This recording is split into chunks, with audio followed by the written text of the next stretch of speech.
ராசி மண்டலங்களிலே 4வது ராசியாக இருக்கக்கூடியது கடக ராசியில் பிறந்த பேச்சு திறமையும் வசீகரத்தன்மையும் இயற்கையிலேயே இருக்கும். எப்பொழுதும் நண்பர்கள் சூழ இருக்கக்கூடிய ராசி கடகராசி. அவர்களுக்கு முதல் முற்பகுதி சிறப்பாக இருக்கும். ஜனவரியிலிருந்து மே மாதம் முடிய பொருளாதாரம் நல்லாவே இருக்கும். பணவரவுகள் நன்றாகவே இருக்கும். விருப்பப்பட்ட காரியங்களை அவங்க விருப்பப்பட்ட நேரத்தில் செய்யக்கூடிய அனுகூலங்கள் இருக்கும். திருமணங்கள் கைகூடும். இனிய நிகழ்ச்சிகள் குடும்பத்தில் நடக்கும். ஆனால் மே மாதத்துக்கு பிறகு பொருளாதாரத்தில் சற்று இறக்கமான நிலையே இருக்கப்படுது.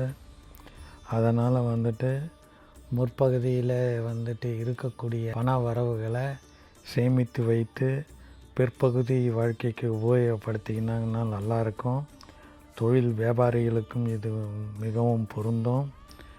உத்தியோகத்தில் இருப்பவங்க இந்த முதல் 5 மாதங்களில் லோனெல்லாம் போட்டுட்டு அப்புறம் பின்னாடி ரிக்கவர் ஆகிற மாதிரி பார்க்காம பின்னாடி இருக்கக்கூடிய வாழ்க்கைக்கு, அதாவது செலவுகளுக்கு போதுமான வருமானம் இருக்கிற அளவுக்கு லோன்களை அப்ளை பண்ணுறது நன்றாக இருக்கும். உடல் ஆரோக்கியத்தில் ரொம்ப கவனம் தேவை.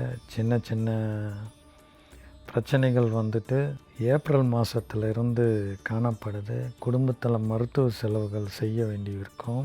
அதனால் ஏப்ரலுக்கு பிறகு நம்ம மருத்துவ செலவுகள் ஏற்படாமல் உடல் ஆரோக்கியத்தை மேம்படுத்துறது நன்மை பயக்கும். அதிக முதலீடுகளை ஷேர் மார்க்கெட்டில் செய்யாமல் இருக்கிறது, ஏப்ரலுக்கு பிறகு செய்யாமல் இருக்கிறது நல்லது. ஏன்னா இந்த ராசி அன்பர்கள் செய்யக்கூடிய முதலீடுகள் சரிவை சந்திக்கக்கூடியதற்கு வாய்ப்புகள் இருக்குது. வெளியூர் வெளிநாடுகள் வாய்ப்புகள் இவர்களை தேடி வருது. இவர்களுக்கு இருக்கக்கூடிய பிரச்சனை கணவன் மனைவியிடையே விட்டு கொடுத்து சற்று பொறுமையோடு இருக்கிறது. வண்டி வாகனங்களில் போகும்பொழுது செல்லாமல் நிதானத்தை கடைப்பிடித்தா நல்லது. உறவினர்களிடம் பேசும் பொழுது பொறுமையோடு பேசுகிறது, இன்முகத்தோடு இருப்பது மிக நல்லது. ஏன்னு சொன்னால் இவங்களுக்கு இருக்கக்கூடிய மனக்கவலையில் இவங்க இறுக்கமான முகத்தோடு பேசும் பொழுது அவங்கள பிடிக்கலன்ட்டு அவங்க தப்பாக புரிஞ்சுப்பாங்க. ஏன்னு சொன்னால் எப்பொழுதுமே சொந்தத்தை வைத்து கொள்ளக்கூடிய கடகராசி அன்பர்கள் இந்த ஆண்டு முகம் இறுக்கத்தோடு இருந்தால் தன்னை தான் பிடிக்கலன்னு அவங்க தவறாக எடுத்துப்பாங்க. அந்த மாதிரி இல்லாமல் வழக்கம் போல் எப்பொழுதும் இன்முகத்தோடு உறவினர்களிடம் பழகுங்க. தேக ஆரோக்கியத்தில் கை கால் பாதிப்புகள், அஜீரண கோளாறுகள் ஏற்படும். அதனால் உணவு பழக்க வழக்கங்களை குறிப்பிட்ட நேரத்தில் சாப்பிட்றது, தேவையான அளவுக்கு அதாவது ஓய்வு எடுத்துக்கொள்வது மிகவும் நல்லது. வம்பு வழக்குகள் எதுவுமே ஈடுபடாமல் இருக்கிறது நன்மை பயக்கும். வியாபாரிகளுக்கு பொறுத்த மட்டும் தொழிலாளர்களிடையும் அரசாங்க அதிகாரிகளிடமும் வீண் வாக்குவாதங்களில் ஈடுபடாமல் அவர்களிடம் நல்ல ஒரு பேச்சுவார்த்தையின் மூலமாகவே ஈடுபாடு ஏற்படுத்தி கொண்டாங்கன்னா சுமூகமான சூழ்நிலையே நிலவும்.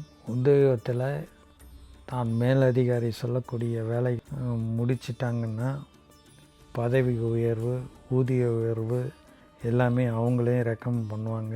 வெளியூர்களுக்கு போயிட்டு வரக்கூடிய அமைப்பும் ஏற்படுது. அரசியல்வாதிகளுக்கு பொருளாதாரத்தில் நல்ல நிலை இருந்தாலும் மக்களின் ஆதரவை எதிர்பார்த்த அளவுக்கு பெற முடியும். பெயர் புகழாக பத்திரிகை நண்பர்களுடைய ஆதாயத்தோட புகழ் காற்று வீசும். மாணவர்களும் இந்த ஆண்டு சற்று எச்சரிக்கையாகவே படிக்கணும். படித்ததெல்லாம் மறக்கக்கூடிய ஒரு சூழல் ஏற்படும். இவர்கள் வல்லாரை மாத்திரைகளையும் அல்லது நல்ல மிளகு ரசம், நல்ல கீரை வகைகளை உணவில் எடுத்துக்கிட்டாங்கன்னா நன்மை பயக்கும். நல்ல மதிப்பெண்களை பெறுவாங்க. பெண்கள் உடல் ஆரோக்கியத்துக்கு பெரும்பான்மையான தொந்தரவுகள் எதுவும் ஏற்படாது. இருந்தாலும் பொருளாதார நெருக்கடியை நினச்சி வருத்தப்படுவாங்க. விவசாயிகளுக்கு நீர் சம்பந்த பிரச்சனைகள் ஏற்படும். அதாவது அடுத்தவர்களுடைய வாய்க்கால் பிரச்சனைகள், நீர் வரத்து பிரச்சனைகளில் இந்த ஆண்டுகள் உண்டு. அதனால் அதை சுமூகமாக கையாளுறதுக்கும் புதிய மனை, வண்டி இதெல்லாம் அமையக்கூடிய யோகம் இருக்குது. பொதுவாகவே இந்த ராசிக்காரர்கள் துர்க்கையை வழிபட்டாங்கன்னா, ராகு காலங்களில் வெள்ளிக்கிழமை செவ்வாய்க்கிழமையில் துர்க்கையை வழிபட்டாங்கன்னா சிறப்பாக இருக்கும். நன்மை அளிக்கக்கூடிய ஆண்டாக தான் இருக்குது. பொதுவாகவே இவர்களுக்கு 100க்கு 60 மதிப்பெண்களை வாங்கக்கூடிய ஆண்டாகவே இந்த ஆண்டு கடகராசி அன்பர்களுக்கு அமையுது. எல்லா மகிழ்ச்சியும் கடகராசி அன்பர்களுக்கு கிடைக்க இறைவன் அருள் புரியட்டும். ஜெய் விஜய் பவன்.